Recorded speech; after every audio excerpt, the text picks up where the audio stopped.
Hommage à tous les travailleurs en ce jour de 1er mai, journée internationale du travail. La rédaction vous propose ce soir le portrait croisé de deux braves dames. Alimakura Mariko et Maïmouna Keita sont mécaniciennes conductrices de train à Transrail Mali. Fanta Sangare nous présente ces travailleuses atypiques en fin d'édition. Nous ferons un tour, pas en train, mais avec le gouverneur de la région de Kaï dans le cercle de Kenyeba. Pour le colonel Salif Traoré, il s'agissait de voir et d'échanger sur les perspectives de développement de cette zone qui compte à son actif 5 exploitations minières.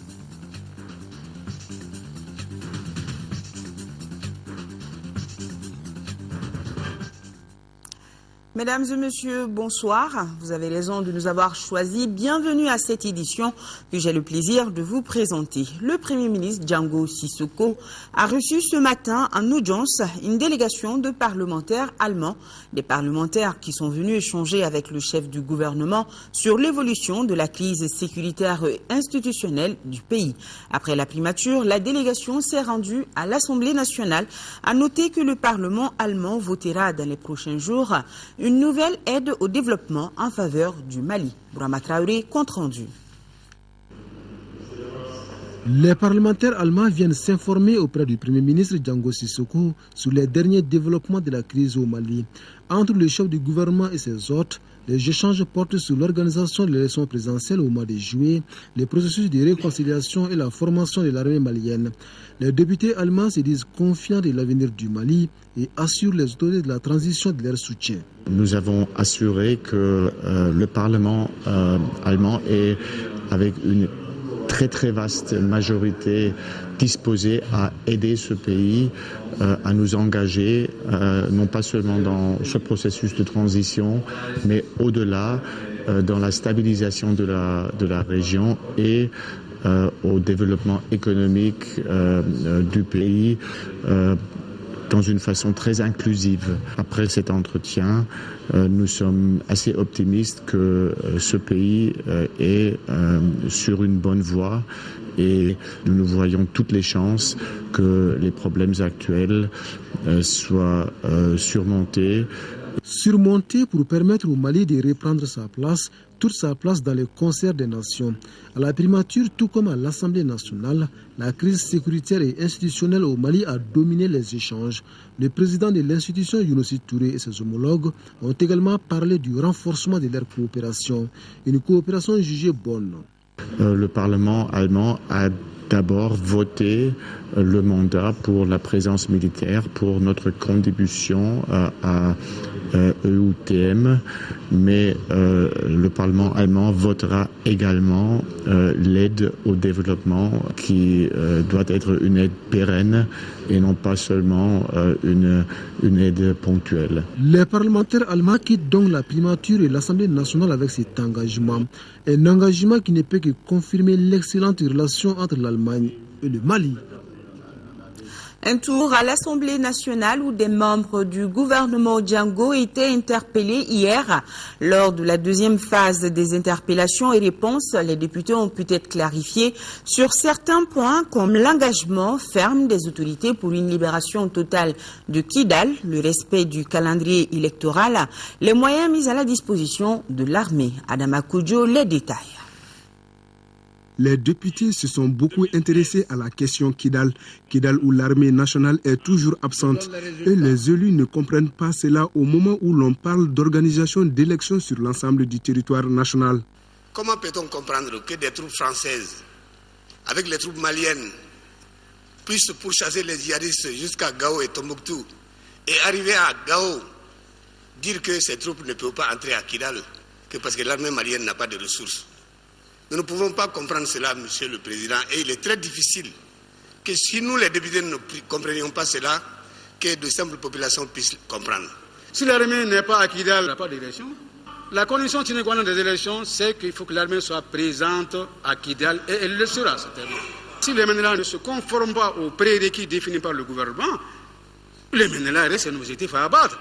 Concernant le calendrier électoral de juillet, Pas de doute au niveau du gouvernement, le respect de la date est plus qu'une nécessité car c'est le seul moyen de sortir le pays de la crise institutionnelle. Nous n'allons jamais céder à la facilité. Est-ce que le mois de juillet est un délai court? Bien évidemment que oui. Est-ce que ça nous demande beaucoup d'efforts? Bien évidemment oui. Est-ce que ça paraît intenable pour certains? Oui, certains l'ont déjà dit. Mais nous avons la conviction que nous pouvons nous donner tous les moyens pour permettre les élections au mois de juillet. Le pays est engagé dans la lutte contre le terrorisme pour recouvrer l'intégrité du territoire. Et dans ce domaine, les moyens logistiques jouent un rôle de premier plan. Tchena Koulibaly, ministre de l'économie, des finances et du budget, rassure que tout est mis en œuvre pour satisfaire les besoins. Au départ, on avait 78 milliards. Et puis son ministre ajoutait à ces 78 milliards les 3 milliards qui sont aujourd'hui à la BDM, plus le milliard 5 des miniers, plus les 8 milliards 9 des téléphonistes. Et tout ça est à la disposition du ministère de la Défense. En vérité, les 3 milliards, on n'y a pas touché parce qu'en temps, on est en train de toucher autre chose. Je vous ai dit que depuis le début de l'année, on a fait beaucoup d'acquisitions. En dépit de tout cela, hier, nous avons fait le point. Il nous reste 20 milliards sur la partie État. En plus des 20 milliards, il y a donc les 3 milliards de la BDM, il y a le milliard 5 des miniers, il y a les 8 milliards 9 $. Le ministre et moi, on a fait le point. Donc, tout l'argent est disponible pour le ministère de la Défense et on va au rythme de consommation qui est possible. Alors, cela dit, il y a toujours des règles.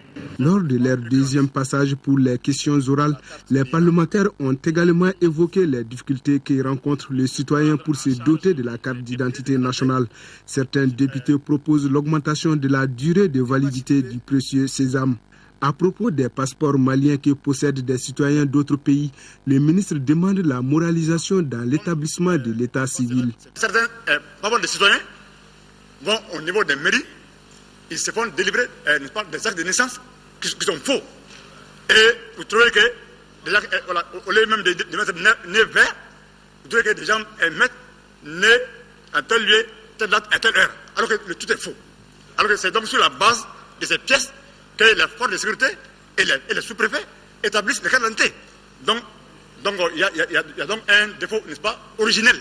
Au terme des travaux, les députés ont réaffirmé leur confiance au gouvernement dans la mise en œuvre de la feuille de route en votant à l'unanimité le projet de résolution par 110 voix pour, 0 contre et 0 abstention. Première audience du président de la commission Dialogue et Réconciliation, Mohamed Salia Sokona, a reçu le représentant spécial du secrétaire général des Nations Unies pour l'Afrique de l'Ouest.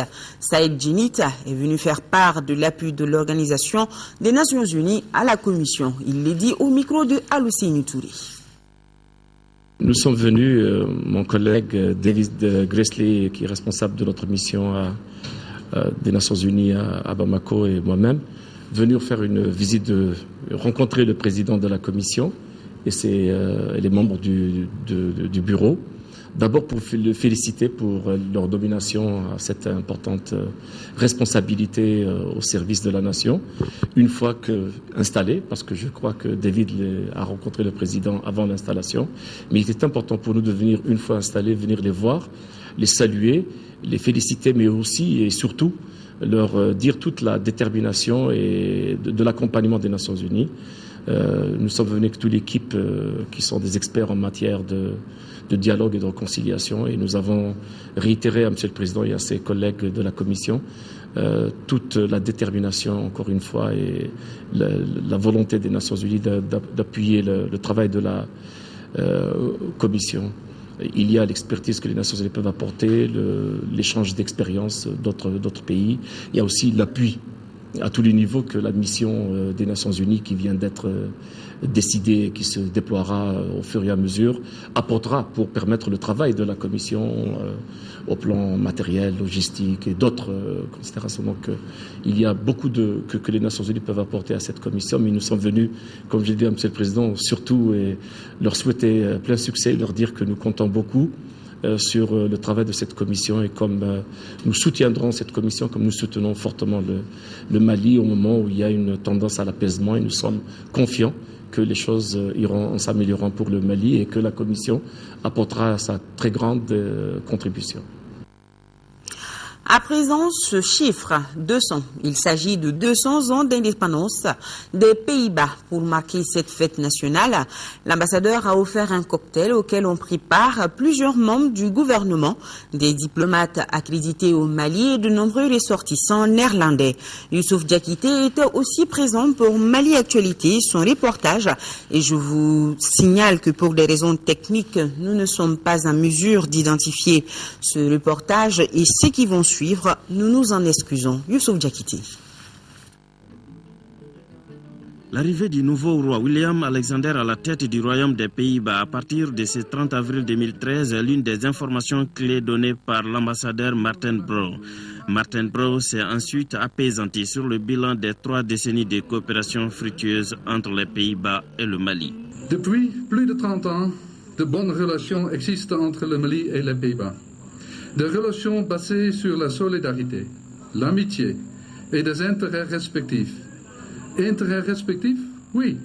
Pensez aux appuis mutuels que nous nous donnons régulièrement dans le fora et organisations internationales. Par exemple, les Pays-Bas ont déjà reçu l'appui du Mali pour un siège dans le Conseil de sécurité des Nations Unies en 2017. Les diplomates ont ensuite rappelé les défis communs aux 2 pays pour 2013. Le Mali et les Pays-Bas se retrouvent dans une bonne position de départ pour entamer ensemble une nouvelle étape de reconstruction et de refondation. Les Pays-Bas auront un nouveau roi, le Mali aura bientôt un nouveau président. Une nouvelle étape commencera. Maliens et Néerlandais restent convaincus que nos 2 pays ont beaucoup d'intérêt dans le renforcement de la coopération bilatérale. Direction le camp Boubacar Sadassi de Koulikoro. Je vous rappelle que plus de 700 éléments de notre armée bénéficient d'une formation accélérée dans ce camp. Les formateurs venus de 13 pays d'Europe et ces éléments ont reçu la visite du chef d'état-major de l'armée des terres. Fousseini Tunkara, reportage. Les visites de constat et d'encouragement en faveur du premier GTIA bénéficiant de la formation de l'Union européenne et leurs formateurs se poursuivent. Après la visite effectuée par les parlementaires, nous assistons aujourd'hui à celle du chef d'état-major de l'armée de terre. L'officier supérieur dit venir s'enquérir de l'état d'avancement de la formation du premier GTIA composé de plus de 700 éléments venus de différentes unités. Avant d'entamer la visite, le colonel-major Ibrahim Afane a eu droit à un bref exposé présenté conjointement par la partie malienne et française. Cet exposé lui a permis de connaître tout le processus de cette première phase de la formation de l'Union européenne. Bon, cette formation, elle a un point spécifique, c'est-à-dire que nous avons 2 objectifs, à la fois former les soldats, les unités, mais aussi former les cadres. Nous devons être en mesure d'aider l'armée malienne à fournir au gouvernement malien pour le 10 juin un bataillon à base d'infanterie, le noyau dur, avec ses moyens agrégés, aptes à être engagés au combat dans la foulée. À l'intérieur du camp Boubacar Sadassi, où sont concentrés les différents ateliers, au champ de pratiques tracé par les experts européens, partout où les visiteurs ont mis pied, le constat est bon. Je retiens des instructeurs très chevronnés, très disponibles, malgré l'éloignement et l'environnement difficile, qui sont adaptés pour donner le meilleur d'eux-mêmes. Également, j'ai vu des troupes maliennes très enthousiastes, très impliquées, très attentifs, qui cherchent à maîtriser, parce que ces troupes sont conscientes de ce que le commandement attend d'elles. Il est quand même nécessaire de retenir qu'à l'issue de cette formation, 4 bataillons autonomes seront disponibles, capables, au dire des formateurs, de défendre efficacement la patrie malienne. Le gouverneur de la région de Kaï, lui, était en visite dans les mines de Yatela, Sadiola, Loulou, Kougoto et Tabakoto. Occasion pour le colonel Salif Traoré d'échanger avec les responsables miniers de développement communautaire et de l'emploi des jeunes. Avec les autorités administratives, politiques et la société civile, il était question d'enclavement intérieur, d'insécurité résiduelle avec des braquages sur la nouvelle route Bamako-Kenyeba. Jafar Aïdara a suivi le gouverneur dans sa tournée. Le gouverneur de Kaï à l'intérieur de la région, après celle de Nioro, a permis au chef de l'exécutif de rencontrer les autorités administratives, politiques et la société civile du cercle de Kenyeba et de toucher du doigt les problèmes auxquels le cercle est confronté. Ces problèmes ont pour nom le désenclavement intérieur. La route reliant Kéniéba à Kaï est en très très mauvais état. Les autres problèmes concernent l'insécurité résiduelle se traduisant par les braquages qui deviennent de plus en plus fréquents.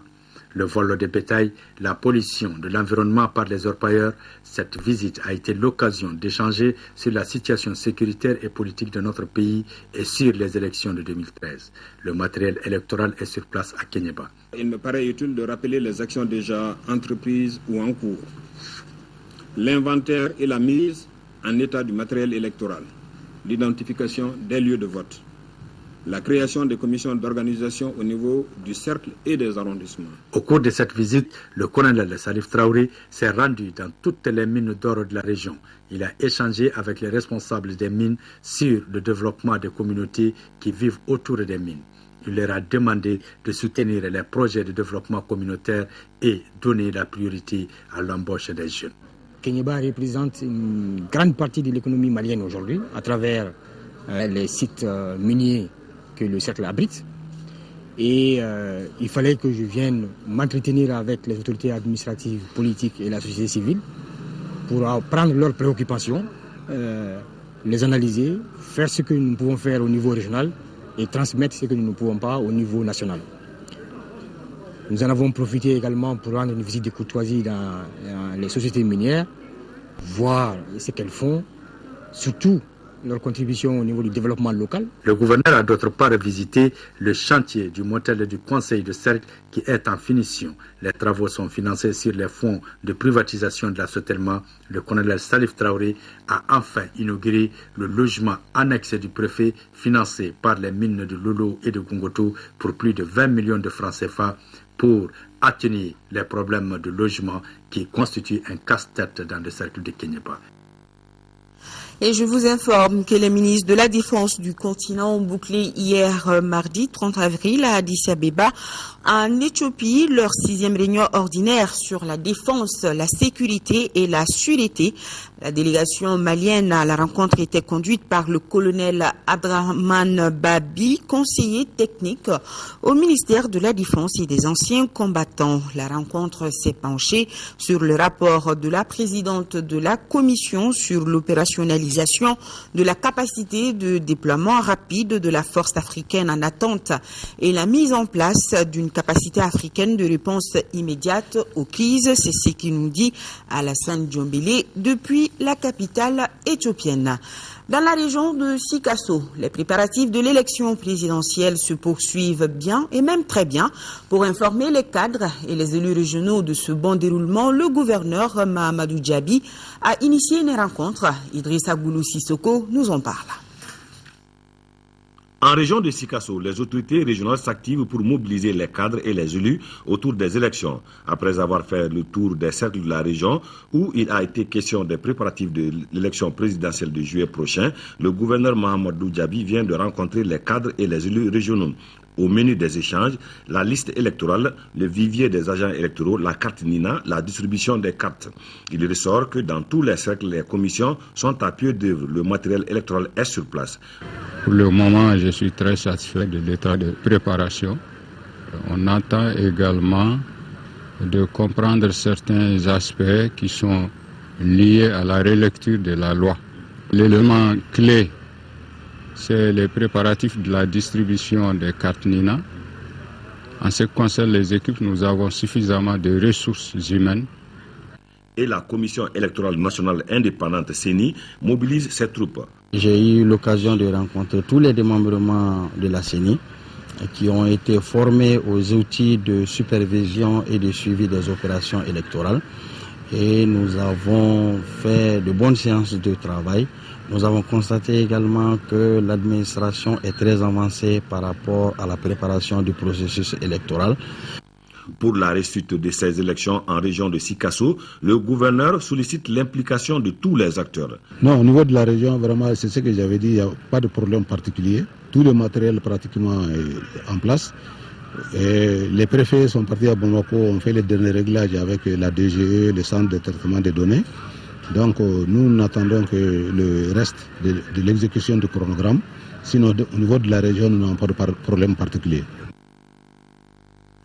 Ici à Bamako, la plateforme des partis unis pour la République pure s'élargit. Elle vient d'enregistrer l'adhésion des militants du parti Rassemblement pour l'unité et le progrès. La convention a été signée au CICB et par cette signature, le président du Rassemblement pour l'unité et le progrès, Ousmane Dramane Diawara, soutient la candidature de Husseini Amion Guindo, président du CODEM, à l'élection présidentielle prochaine. À noter qu'à ce jour, les Purs comptent 16 partis avec cette nouvelle adhésion. Voilà une convention signée au CICB et par cette signature, le président du Rassemblement pour l'unité et le progrès, Ousmane Dramane Diawara, soutient la candidature de Husseini Amion Guindo, président du CODEM, à l'élection présidentielle prochaine. Aujourd'hui, 1er mai, journée internationale du travail. L'événement a été marqué ce matin au siège de la Confédération syndicale des travailleurs CSTM par une conférence de presse. La dite conférence avait pour but d'informer l'opinion publique nationale et internationale du bilan des réalisations effectuées par la CSTM depuis 2008 jusqu'à nos jours. Abdraman Maïga. La CSTM, au dire de son secrétaire général Amadoun Amion Guindo, s'est illustrée sur plusieurs sentiers de développement au profit des travailleurs affiliés à la dite centrale. Parmi ces sentiers, il y a la signature d'une convention avec la FPS AICID de Madrid. Cette collaboration a entraîné la mise en œuvre d'un projet de 4 ans relatif au renforcement des capacités des structures de la CSTM, ce qui a permis la création d'une vingtaine de GIE dans les 7 régions du Mali et le financement de 37 projets pour une valeur de 158 millions de francs CFA. Aujourd'hui, l'impératif pour les organisations syndicales africaines, nationales et internationales, notamment la CSTM au Mali, était non seulement de se doter de compétences, de capacités d'analyse et d'anticipation, mais aussi de réaliser une véritable professionnalisation de l'action syndicale au fin de jouer son rôle de contre-pouvoir et de force de proposition face à la gestion politique du pays. D'autres projets mis en œuvre par la CSTM au cours de ces 5 dernières années concernent l'acquisition et l'aménagement de 500 hectares de terre dans la zone de Bewani au profit de 500 familles paysannes ou encore le financement des activités génératrices de revenus au profit d'une 60aine d'exciseuses dans une dizaine de localités. Le syndicat doit être à l'avant-garde du développement puisqu'il est désormais appelé d'une part à participer et à suivre tout le processus d'élaboration et de mise en œuvre des plans et programmes de développement en tant que partenaire social et acteur au développement, et d'autre part, à veiller au respect des droits et libertés des travailleurs tout en suivant scrupuleusement le niveau d'application des principes et droits fondamentaux au travail en lien avec la question de la bonne gouvernance. En plus de l'appui aux travailleurs déplacés ou des journées de sensibilisation, la CSTM a également initié d'importantes sessions de formation à l'intention de ses affiliés sur plusieurs thématiques. Parmi elles, la problématique de la migration de la main-d'œuvre, celle des élections, la lutte contre la pauvreté et l'exclusion sociale, et enfin le pacte national pour l'emploi et l'économie informelle. Et pour ceux qui viennent de nous rejoindre, je vous rappelle que pour des raisons techniques, nous ne sommes pas en mesure d'identifier certains reportages de ce journal. Toutes nos excuses. Autre rencontre, toujours dans le cadre du 1er mai, la Confédération malienne du travail, CMT, s'est penchée sur le multisyndicalisme. C'était à la faveur d'une conférence débat. L'inauguration du nouveau siège du syndicat des travailleurs de la Sotelma Malitel était également au menu de la journée. Cheikh Oumar Sangari.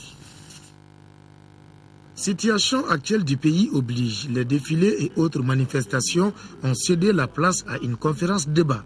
Certes modeste, mais cette conférence débat a permis à la Confédération malienne du travail CMT d'outiller ses militants sur le multisyndicalisme.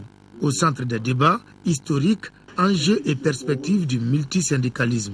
La CMT est une centrale syndicale qui mise sur le secteur informel. Compte tenu de la situation sociopolitique du pays, donc les activités ont été réduites à leur strict minimum. Travailleurs ne veut pas dire salariés forcément. Nous estimons que tous ceux qui travaillent à leur sueur de leur fond, même la ménagère qui se trouve dans son foyer est une travailleuse parce qu'elle exerce quelque chose qui l'occupe dans la vie. Donc nous axons aussi actions sur le secteur informel. Le syndicat des travailleurs de la Sotelma Malitel STSM est affilié à la CMT. Le bâtiment qui abrite la rencontre est son nouveau siège qui est ainsi inauguré. Selon son secrétaire général, le STSM entretient de bonnes relations avec sa direction générale. Les rapports sont bons. En témoigne l'octroi à notre syndicat d'un siège équipé, tel que vous venez de constater. C'est dans une pensée commune à notre pays qui vit des moments difficiles que les militants et sympathisants de la CMT ont célébré le 1er mai 2013. Ils ont observé une minute de silence à la mémoire de nos soldats et ceux de la MISMA tombés sur le champ de l'honneur au nord du Mali. Et toujours dans la mouvance de la fête du travail, à retrouver en fin d'édition le portrait inédit de 2 braves femmes mécaniciennes et conductrices de train. Sur un tout autre plan, le groupe de suivi budgétaire vient de présenter le rapport d'analyse du projet de loi des finances rectificative 2013. C'était au cours d'une conférence de presse. Le document fait l'analyse sectorielle de la loi des finances 2013 et des propositions destinées aux décideurs pour la prise en compte des besoins sociaux de base. Les précisions, c'est avec Adama Koudjou. Le rapport d'analyse du projet de loi de finances rectificative 2013 du groupe de suivi budgétaire GSB met en évidence l'évolution des priorités de l'État et les allocations budgétaires des principaux secteurs de développement. Parmi ces priorités, il y a la promotion de la croissance accélérée et durable et le renforcement des services sociaux de base. Étant un groupe de suivi budgétaire, il faut pouvoir anticiper, voir où l'État voudrait mettre ses ressources. Et pour nous, qui sont nos ressources? Qui sont les ressources des citoyens? Et qu'est-ce qu'il en fait? Quelles sont les orientations?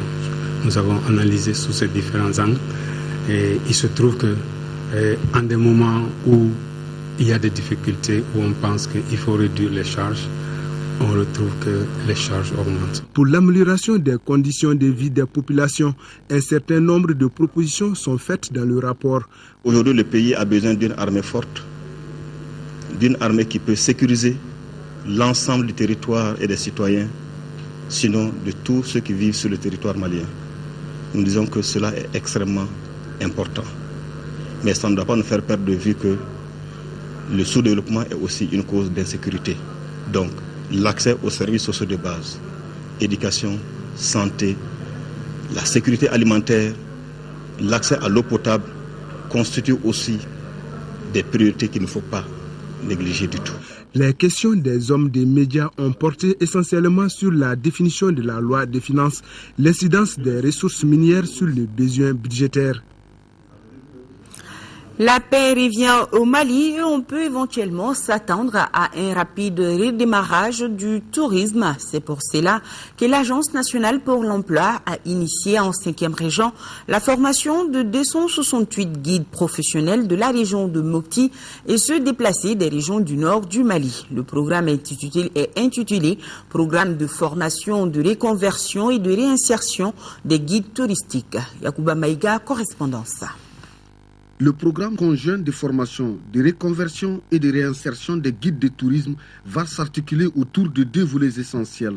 Un programme de formation de 268 guides professionnels de la région de Mopti et ceux déplacés des régions du Nord en gestion et financement de projets et l'octroi à ces derniers de 50 tonnes de produits alimentaires d'une valeur de 17 millions de francs CFA. Le processus de reconversion qui durera 3 mois se déroulera en 3 phases. L'identification des créneaux-porteurs en vue de dégager les secteurs d'insertion, l'élaboration des plans d'affaires et la recherche de financement en vue de leur installation. Pour les autorités régionales, ramener le débat autour de la reconversion des guides vient à point nommé. Le tourisme est un apport capital de la région et ils vont pouvoir rehausser l'économie de cette région-là. Aujourd'hui, la région de Mopti, avec plus de 49,18% des guides professionnels, est la région la plus affectée par la crise, mettant au chômage plus de 10 000 personnes. Quant aux bénéficiaires, ils s'engagent à tout mettre en œuvre pour mériter la confiance placée en eux. Nous donnons l'assurance que ce projet sera conduit à bon sport. Le programme de réinsertion des guides de tourisme est une initiative de l'Agence nationale pour l'emploi en partenariat avec l'Office de tourisme et de l'hôtellerie avec un accompagnement financier du programme d'appui à la formation professionnelle de SUSContact et du programme alimentaire mondial. Le gouvernorat et l'Académie d'enseignement de Gao viennent de bénéficier de matériel de bureau et de kits scolaires de la part de l'association Koima. Daouda Zoumana Traoré a assisté à la réception du don. Le retour de l'administration au nord passe par sa dotation en matériel de travail. Un grand pas vient d'être franchi à Gao par ses bureautiques de seconde main. Ces imprimantes, photocopieuses et ordinateurs vont atténuer les souffrances du gouvernorat et de l'Académie d'enseignement de Gao et démembrement. L'administration est revenue à Gao depuis le 18 mars, ne possède jusque-là ni ordinateur, ni imprimante, encore moins de photocopieuse. Le pillage orchestré par le MNLA et complice en est la cause principale. Et je suis sûr et certain que nous allons effectivement mettre tout en œuvre pour que ça soit judicieusement utilisé aux seuls intérêts effectivement de la population. L'administration scolaire, victime elle aussi de cette destruction, a bien accueilli ce don de l'association Koima de France. L'association Koima a bien voulu amener des kits scolaires et des livres aux élèves de toutes les classes, à peu près 400 kits. Je ne peux que remercier cette association. Les jeunes scolaires ont également bénéficié des cartons de craie, des kits scolaires, de quoi réjouir les responsables scolaires. On remercie la donatrice d'avoir pensé à cette école, une école créée en octobre 1963, bientôt 50 ans, et une école aussi qui a connu le passage du MNLA. Et c'est là qu'ils ont tout apporté. Vous pouvez faire le constat, même si vous rentrez dans les classes, les tables bancs ont été amenées, il n'y a pas de kit scolaire, rien, absolument rien, tout le mobilier a été emporté. À travers ces gestes, la diaspora de France vise la relance rapide des activités dans les zones reconquises. Depuis l'agression de notre pays, la diaspora malienne a œuvré pour pouvoir sensibiliser, mobiliser, alerter, surtout alerter sur le problème du Nord. D'autres structures seront concernées par ce geste dans le cercle d'Ansongo. Partons à Kita où l'ONG Action contre la faim fait le bonheur des populations aussi. Elle vient d'inaugurer des infrastructures d'adduction d'eau afin d'améliorer les conditions de vie d'un coût de plus de 73 millions de francs CFA. La réalisation de ces ouvrages s'inscrit dans le cadre du projet de renforcement de capacités locales de prise en charge de la malnutrition aiguë et d'accès à l'alimentation. Nos envoyés spéciaux sont Fatoumata Kone et Aliou Touré. L'eau potable est une denrée nécessaire pour la bonne santé des populations. Mais pour l'avoir dans les zones éloignées, c'est la croix et la bannière. Pour épargner les Quitois de cette corvée, l'ONG Action contre la faim a initié un projet dans ce sens. Appelé projet de renforcement des capacités locales de prise en charge intégrée de la malnutrition aiguë et d'accès à l'alimentation dans le cercle de Kita. C'est dans le cadre de ce projet que l'ACF a facilité la construction d'adductions d'eau dans 7 structures sanitaires de Kita. Pour ce faire, une délégation de l'ONG s'est rendue à Mambiri, première étape de l'inauguration des infrastructures réalisées par l'ACF, d'une valeur de près de 41 millions de francs CFA. Ça représente beaucoup en matière de santé. Pour nous, vraiment, on est vraiment contents.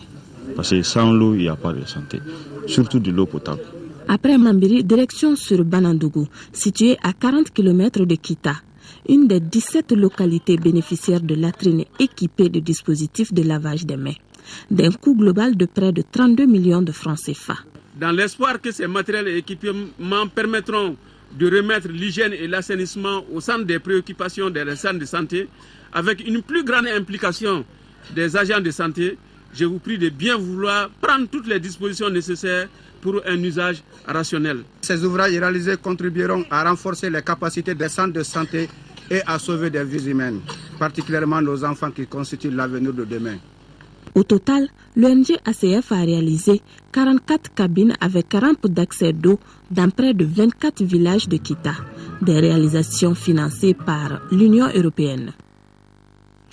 L'association Entente des femmes volontaires pour le développement vole au secours des élèves de l'école fondamentale de Sanakoroba. Elle vient de faire don de produits divers de scolarisation. Fademba Keita, reportage. Contribuer au développement socio-économique des femmes rurales et des enfants, c'est l'une des missions de l'association Entente des femmes volontaires pour le développement. Cette cérémonie de remise des dons composée de fournitures scolaires, de vêtements et de jeux divers entre dans ce cadre. Ces dons sont de l'association Entente, dont je suis la présidente. Nous avons voulu que la remise de cette année se fasse à Sanakoroba. C'est pour aider les enfants à mieux se consacrer aux études. Le geste devient une réalité grâce au soutien de l'opération Enfants de Noël, une opération affiliée à l'association des groupements d'églises et missions protestantes évangéliques du Mali. Nous sommes partenaires avec l'Entente. Il y a de cela quelques années, ces dons nous viennent des États-Unis d'Amérique. Nous avons choisi Sanakoroba parce qu'il y a un village SOS de Sanakoroba ici. Et nous pensons qu'il y a des enfants qui vivent dans des situations difficiles à Sanakoroba ici. Les autorités scolaires et les bénéficiaires se disent honorés. Nous sommes contents pour votre cadeau et je vous les remercie. De sa mise en place en juillet 2011 à nos jours, l'association et ses partenaires ont déjà procédé à une dizaine de remises de plateformes multifonctionnelles, de tricycles aux personnes handicapées et de matériel de maraîchage au groupement des femmes. Konyobila, Kungoja, Muntugula, Dialakorobougou et de Falani. De la culture dans cette édition avec Modibo Soirée qui nous présente ce soir l'exposition intitulée Transition photo lancée depuis le 11 avril dernier à la médiathèque de Médina-Koura. Transition photo il retrace à travers des images inédites l'histoire politico-sécuritaire d'une année de transition au Mali. L'exposition qui vient de sillonner l'intérieur du pays est à l'actif de Balanise soutenue par l'USAID Mali et le programme d'appui à la transition malienne. Suivons ensemble. Après Kati, les régions de Mopti, Ségou, Kaï et Sikasso, l'exposition Transition Photo est de retour à Bamako. Ce passage à l'hémicycle marque la fin du périple de cette initiative itinérante dans le Mali profond. Le projet a ainsi permis aux populations de ces localités de réfléchir à travers des photojournalismes sur les événements passés au cours d'une année de transition au Mali. Après avoir rencontré le peuple de manière innocente, il nous a paru fondamental de venir à une institution aussi importante. Et je pense que la responsabilité des élus, le fait de voter des lois extrêmement importantes, je pense qu'il est important pour eux de ne pas oublier ce qui s'est passé. Plus d'une centaine d'œuvres réalisées par 12 photographes maliens sont exposées ici. En somme, un condensé en images de quelques faits marquants de l'histoire politique de notre pays depuis le coup d'État de mars 2012. Ces photos constituent un outil de communication, voire un outil d'éducation civique et d'éducation à la bonne citoyenneté.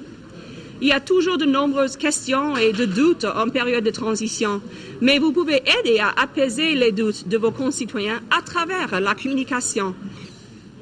Cette exposition est à la fois pédagogique et cognitive. Non seulement elle nous enseigne sur ce qui s'est passé au Mali en telle année pendant la transition, mais aussi tirer les leçons pour le futur. Elle est aussi une valeur documentaire pour les historiens et les générations futures. À travers donc cette exposition, les photographes journalistes viennent décrire ainsi une page d'un pan de l'histoire politico-sécuritaire du Mali. Allez, un mot de littérature, et ça tombe bien ce jour de 1er mai. Le livre intitulé « Histoire politique du syndicalisme malien » vient d'être lancé. L'ouvrage de 264 pages retrace les périodes du syndicalisme malien, de ses origines à nos jours, écrit par Ahmed Sidibé, lui-même syndicaliste. Le livre est aussi un cours magistral sur la vision, les méthodes, les programmes et les stratégies qui forment de bons futurs syndicalistes. Garibou Pérou nous fait la présentation. Grâce à la parution de cet ouvrage intitulé « Histoire politique du syndicalisme malien », le syndicalisme malien est désormais immortalisé. Le livre en question est réparti en 5 grandes parties. Naissance du mouvement syndical en passant par le syndicalisme sous la Première République jusqu'à son renouvellement dans le contexte de la démocratie et de la mondialisation. Dans cet ouvrage, l'auteur Ahmed Sidibé explique comment ce mouvement a évolué dans le moule de la politique au Mali.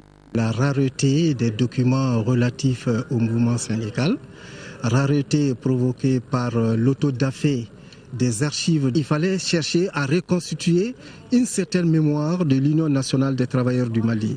Ce livre est du coup pour les syndicalistes le fil conducteur dans l'élaboration de toutes les politiques. Il permettra donc aux futurs syndicalistes de connaître toutes les péripéties politiques et d'avoir une orientation plus conforme au contexte du pluralisme politique. Monsieur Ahmed Sidibé a comblé un vide de l'histoire d'un mouvement qui a joué des rôles très importants du Mali avant l'indépendance et du Mali après les indépendances. Il pense que le syndicat devrait être pour l'État un partenaire social qui peut effectivement apporter sa contribution à la lutte pour le développement au lieu de se compromettre avec le pouvoir.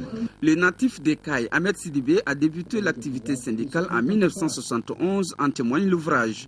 Le travail entrepris en 274 pages porte essentiellement sur le Mali, même si souvent la situation africaine est évoquée en certains endroits. L'auteur Ahmed Sidibé nous rappelle dans le livre les grandes dates qui ont marqué la vie syndicale au Mali. Il s'agit de celle de la création de l'Union régionale des syndicats du Soudan en 1946 et celle de l'Union nationale des travailleurs du Mali en 1963 et entre autres. En somme, l'auteur démontre tout le rôle que le syndicalisme a joué dans l'émergence de la vie politique dans notre pays. Voilà, le livre à l'avoir. Autre parution, l'annonce, un hebdomadaire d'information générale paraissant les mardis désormais dans vos kiosques. Et voilà, comme vous le voyez sur les images, l'annonce, un hebdomadaire d'information générale paraissant les mardis désormais dans les kiosques. Place à notre grand format consacré au parcours de 2 femmes. Il s'agit de Alimakura Mariko et de Maïmouna Keïta. Ces 2 braves dames sont des travailleuses atypiques, mécaniciennes et conductrices de train à Transrail Mali. Comme non seulement un hommage à la jeune féminine, mais surtout au monde du travail, Fanta Sangari nous amène à leur rencontre. Je ne vous dis pas plus que ça, suivons ensemble. Ali Mankoura Marco et Mme Maïga Maïmouna Keïta, 2 jeunes dames au destin commun. Elles sont toutes 2 le fruit du collège technique moderne CTM de Bolivana.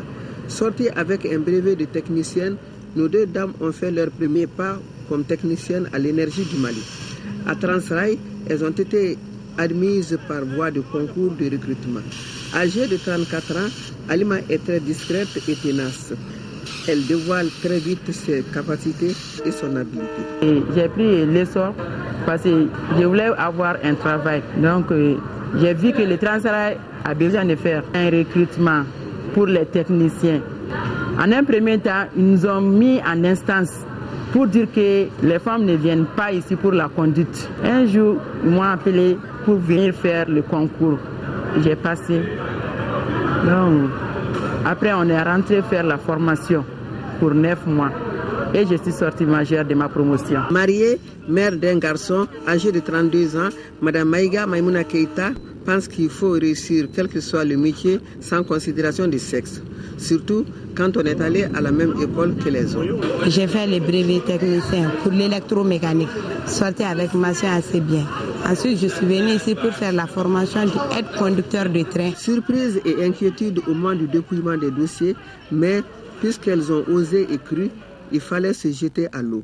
La direction n'a guère regretté un seul instant. Les dames ont postulé au même titre que les jeunes garçons.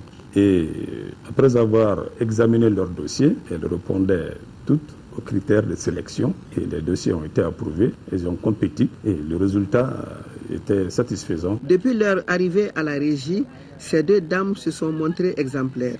Aucun problème avec les chefs et les collègues hommes. Le travail en parfaite harmonie avec les conducteurs qui sont les hommes aussi. Tout comme dans les hôpitaux, ailleurs, on voit des sages-femmes et consorts qui assurent les gardes. L'emploi des dames conductrices de train à Transrail est aujourd'hui innovant. Les dames ont commencé à conduire le train il y a bientôt 5 ans. Les passagers ou les usagers, chaque fois qu'ils voient ces dames en train de conduire, éprouvent une sorte de satisfaction. Et ils se disent aujourd'hui, il n'y a pas de fonction discriminatoire au niveau de Transrail. Après le recrutement, Alima et Maïmuna ont suivi une formation professionnelle pour être conductrices de train.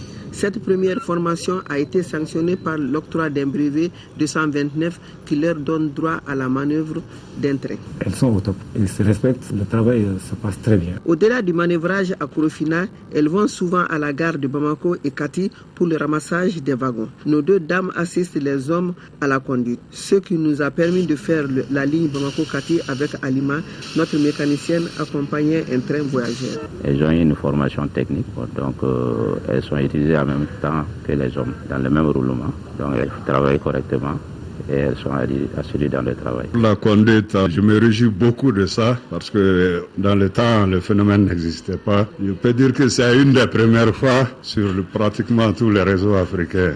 Intégrer les femmes comme conductrices prouve qu'il n'y a pas de métier tabou. Humble conviction du secrétaire général du syndicat. Depuis l'indépendance, les femmes n'avaient jamais conduit au Mali. Donc cette initiative prise par la direction générale, encouragée par les partenaires sociaux, nous démontre qu'il n'y a pas de tabou de métier et que nous apprécions beaucoup ces 2 femmes. Les femmes, partout où elles ont la compétence, elles peuvent contribuer au développement de la nation. Les femmes ont vite intégré le groupe. Par rapport à l'emploi des femmes au niveau de la conduite, je crois que nous ne pouvons que nous en réjouir. Que ce soit les femmes, que ce soit les hommes, au niveau de la corporation, ils ont les mêmes valeurs, ils ont les mêmes capacités et cela, c'est quelque chose que nous saluons. Les usagers de la voie ferroviaire sont impressionnés et surpris de voir une femme aux commandes d'un train. C'était ma première fois de voir une femme conductrice de train. Pour moi, c'était un travail d'homme seulement. Ça m'a étonné. Pour les proches de Maïmouna, ce métier est l'aboutissement de sa fonction de technicienne, ce qui n'entrave à rien sa vie conjugale. Personnellement, moi, je ne porte pas de problème dans la mesure où elle a fait une formation de technicienne en électromécanique. Et bien, je crois qu'elle était destinée à occuper des postes avec des hommes. C'est souvent difficile, c'est pas facile. Mais on arrive à gérer. Depuis que je suis domina, je suis terrain bouli, je suis jarani, parce que ne boulot, ne remet délicat, ne clôt la café comme je suis terrain bouli, ne le flatte. Pour l'entourage d'Alima, une femme exemplaire en société. Allah est terrain bouli, la tigama a jarani. Monsieur le do terrain bouli ma bala comme c'est à barafoila. Terrain bouli n'a pas na ehera misra la maf sayama. Le cas de ces 2 dames conductrices de train est un exemple typique d'émancipation de la femme. Comme dirait l'autre, il n'y a pas de métier tabou pour hommes et femmes.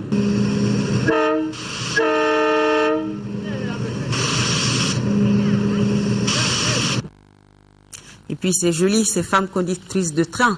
Bonne fête à tous les travailleurs du monde. C'est qui met un point final à ce journal. Merci de votre aimable fidélité à votre télévision nationale. Et encore une fois, toutes nos excuses pour les désagréments dus à la non-identification des intervenants de certains reportages dans ce journal.